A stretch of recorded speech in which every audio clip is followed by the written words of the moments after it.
Woodland owners commonly cite wildlife as a top reason why they own property. The challenge is that wildlife, and particularly white-tailed deer, can damage young trees where it causes issues with their growth and survival. So in today's video, we're going to talk a little bit about deer and the type of damage they do, but more importantly, what landowners can do to help mitigate that damage. So white-tailed deer cause damage to trees, and particularly young trees, by feeding on young twigs and the buds on trees.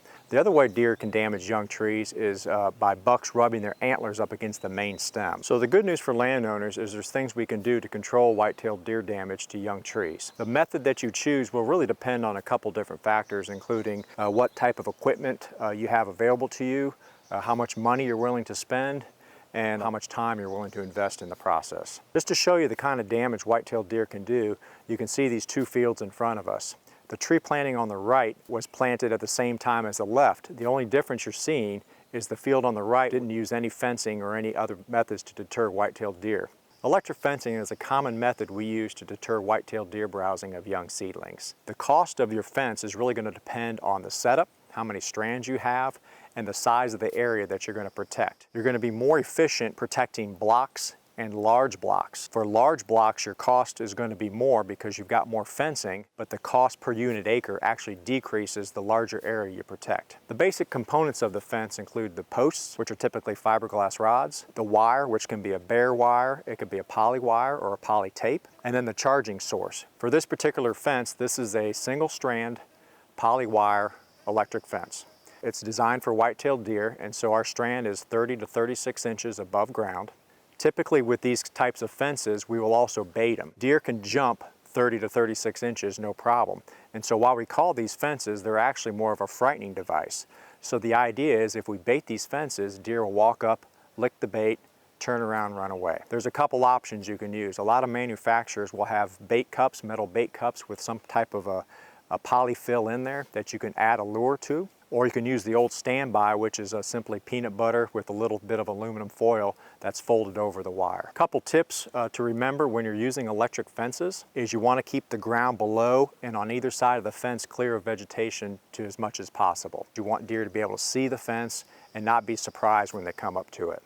The other thing you want to do is you want to scout the perimeter on a regular basis. You can have a limb or something like that fall, and if that happens and deer have access to that planting, then you're in trouble because they know they can get in there, they know they have food, and so you want to continually scout that perimeter, make any necessary repairs you need to make as soon as possible, and then also do regular mowing and trimming around the fence. So you have a choice with this in terms of where it's applied. In most places we use electric fences on regular tree plantations that are in a relatively open area. It's going to be more of a challenge to use this method in areas where you've got a lot of tall, mature trees because you'll have branches and limbs fall down. So unless you're out there looking at that fence almost on a daily basis, they're really not going to be very effective in a woodland situation. Of course, the other situation you're going to have with that is the charger's not going to be in full sun probably, and so it's not going to get an adequate charge to function properly. A 7-foot woven plastic mesh fence is another way to protect plantations from deer. These fences can be used in any size area. The larger the fence, the more expensive it's going to be because more material and more labor to install it. To find out more detail on how to install these fences, visit the link to the publication in the video description below. The basic construction is you use metal or wood posts as the framework to lay out the fence, and then you attach the woven mesh plastic to the fence as well as string it along wire from the top and the bottom of the fence. We also typically will put flagging halfway between each pole. This allows the deer to actually see the fence so they don't run into it, which can sometimes be a problem. There's also a J-stake located between each pole that affixes the fence to the ground. You definitely don't want any gaps in the bottom of this fence because deer actually are just as likely to crawl under a fence as they are to jump over it. In terms of maintenance of these fences is actually quite easy. Typical to other fences, you want to scout the perimeter on a continual basis. You can have limbs fall on this, and so you have to remove those and make any repairs as necessary. The other thing you got to look for is the bottom of the fence. You're going to have to look for rabbits chewing through the fence. And so even though you'd think this mesh can keep them out, well, certainly the size will keep a rabbit out. This plastic, they can easily chew through that. And so rabbits will chew holes through that, and then deer can actually access those holes accordingly. You can actually fix those by taking a small sheet of the mesh fence and fixing it over that hole using zip ties. And so it's a really quick and easy repair to make. Single trees can be protected with welded wire cages 5 to 7 feet tall. Now the way these cages work, it prevents deer from browsing on most of the tree, and it also prevents deer from rubbing their antlers up against the tree, which can actually kill it when they're young. So the way you assemble these is you cut a section of fencing and you tie the ends together using zip ties or wire, and then you affix it to 1 or 2 stakes, again using zip ties or wire. So it's really easy to assemble.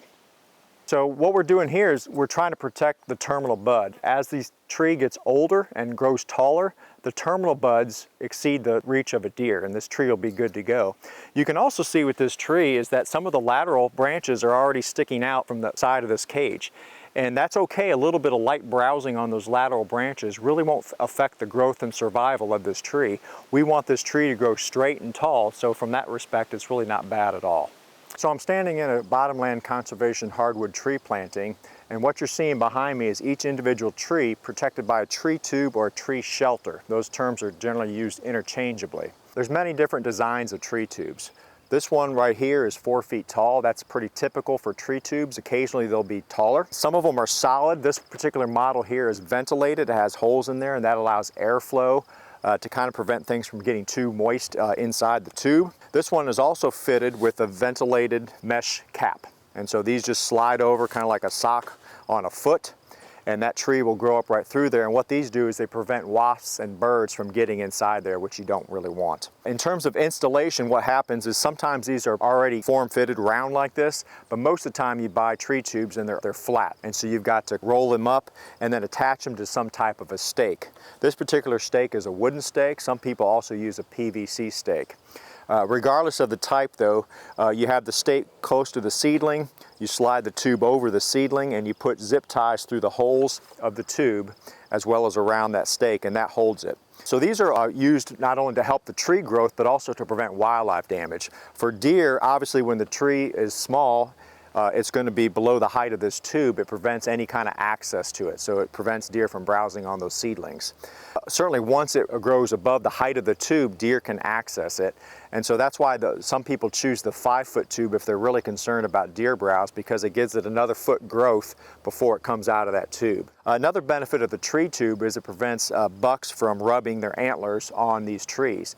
And so as trees are older, their bark thickens and they can withstand some rub damage. But when trees are young like this, their bark is very thin, and so bucks can actually kill trees just from rubbing their antlers on the individual tree. Chemical repellents are another option landowners can use to deter white-tailed deer damage to young trees. There's basically 2 types of repellents. There's area repellents, so you're trying to spray kind of an area and keep animals out of that area, or there's taste repellents where you're trying to prevent an animal from tasting or browsing on a specific part of a plant. Our recommendation to landowners is try and find out what works for you.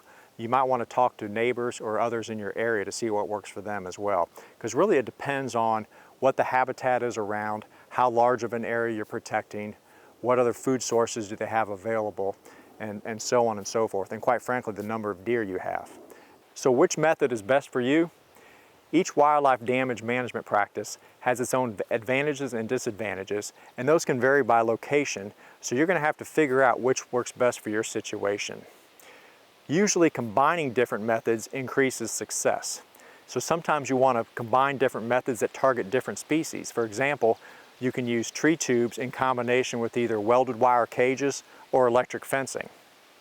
Other times you'll want to stack different methods that target the same species. So for example, with white-tailed deer, you can use deer repellents, deer hunting, and deer fencing all in the same area. A professional forester can make suggestions for you and also provide a cost-benefit analysis to help you figure out which is right for your situation. For help in finding a forester near you or more information about wildlife damage management, see the links in the video description below.